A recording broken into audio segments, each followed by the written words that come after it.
Hey everyone, David Garrido here from LaLiga Lowdown. Hope you've had a good weekend. It is Monday, which means that it is our rapid roundup. Yes, even more reason to subscribe to this YouTube channel and enable those notifications. This is where we take you through the Friday, Saturday and Sunday action of a La Liga weekend, and we whiz you around mainland Spain, checking in with our La Liga Lowdown squad members located over there. So we're going to hear from all of them in turn. I'm going to be appearing at the Benito Villamarín very shortly, but we're going to start off with the Catalan derby, which took place in Barcelona. So first, it's off to see Roman de Arquer.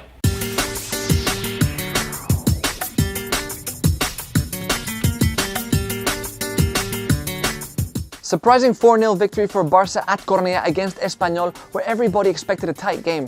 But Lionel Messi decided he wanted to prove he's not simply the 5th best player in the world, but much more than that. How did he do it? He gave 1 assist and scored 2 amazing free kick goals from each side of the box, and Diego Lopez could do absolutely nothing. Espanyol weren't that bad, to be honest. They had their chances, but they weren't lucky, and they're still on that really bad streak. After the game, Busquets said he was surprised with Espanyol's football proposal, and he said that they were played quite similar to Barça. On the other hand, there was a game between Huesca and Real Madrid where Los Blancos took the 3 points. Huesca once again lose at home and are still at the bottom of the table with only 7 points. They had more chances than Madrid, 10 shots. They had a really good opportunity right at the end of the game where Carvajal pushed it away from underneath the goal, but Huesca just aren't lucky enough. They are playing much better. They're doing good stuff, but they need those goals, which are key in earning points. Hello guys, it's Ewan here in Madrid, where we had 2 games this La Liga weekend, and I'm going to start off by talking about Atlético Madrid against Alavés, the one we had on Saturday lunchtime. It was 3rd against 4th, and it finished 3-0 to Atlético Madrid, but as Jose Maria Jimenez said after the game, that scoreline didn't maybe reflect how the game played out. Atlético Madrid did finish winning 3-0, but they got 2 of those goals in the last 10 minutes, and I think he was right. Alavés really stuck in there in the second half and made it difficult, but Atlético Madrid managed to hold on, get the 3 points, and they now have the best home record in La Liga. The other game we had was on Friday night. Went down to that one with Alex from La Liga Lowdown, and it was Leganés against Getafe in the derby of southern Madrid. Finished 1-1. I think Leganés were the slightly better team. Cabrera getting the goal for Getafe in the first half, Neom firing in an equaliser, and they almost took the lead late on. In the press conference afterwards, Bordalas, the Getafe coach, was asked about Leganés' dominance. One of the journalists asked, "I thought Leganés were better. Do you?" He said, "No, that's your opinion. That's not my opinion."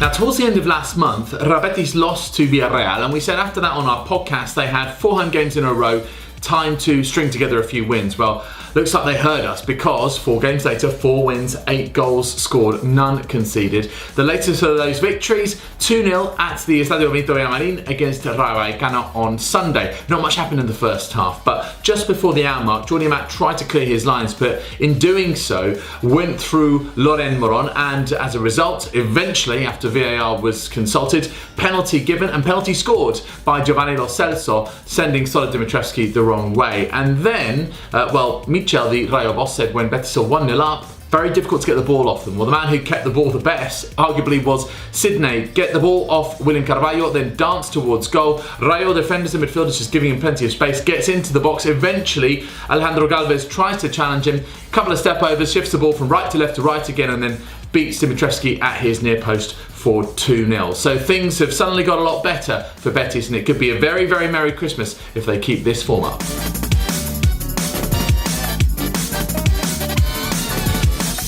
Hi guys, we had a completely local match up here in the north this weekend as Eibar took on Levante at Ipurúa. 8 goals, 3 comebacks and drama until the very last minute. Eibar, they took the lead already after 8 minutes, only for Levante to reply immediately and then go up in the lead. But then Eibar scored 3 goals in 8 minutes, and at 4-2 you might have thought that was it. It was not. Levante scored twice more, getting the 4-4 goal in the very, very last minute of the match. Mendilibar said afterwards that this was probably one of the best matches of the season, and one thing is for sure, it was exhausting. Over in San Sebastian, after getting their first home win of the season against Celta, Real Sociedad went back to their old habits at Anoeta as they lost to Real Valladolid. La Real kept most of the ball, but Real Valladolid, they made the most out of their opportunities and ending a series of 5 matches without a win.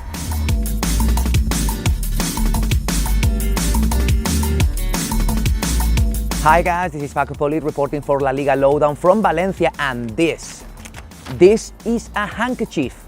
No, really, I realize, I know it is a flag, a very nice one by the way, but Valencia fans used these flags as hankies last Saturday in the last minutes of their game against Sevilla. They were fed up, the game was lost, and they were expressing their disapproval of both the management and the performance of the team.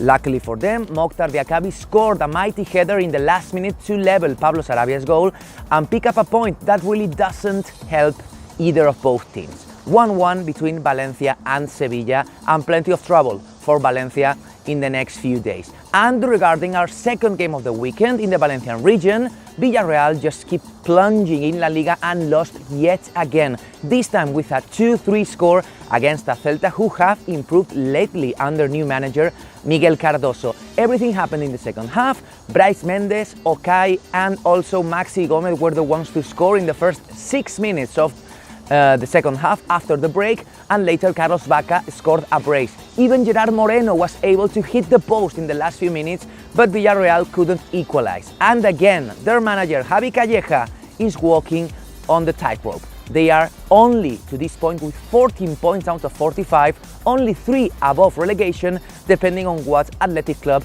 can do this Monday against Girona.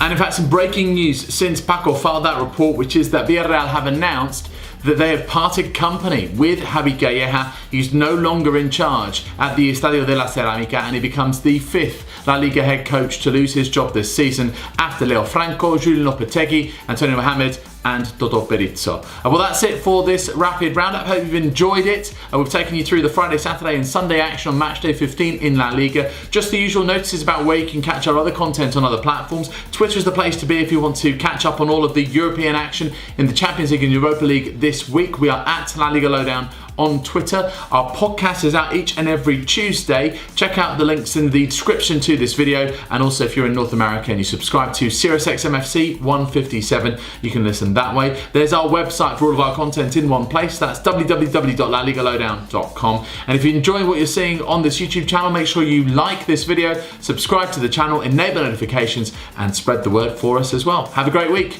We'll see you soon.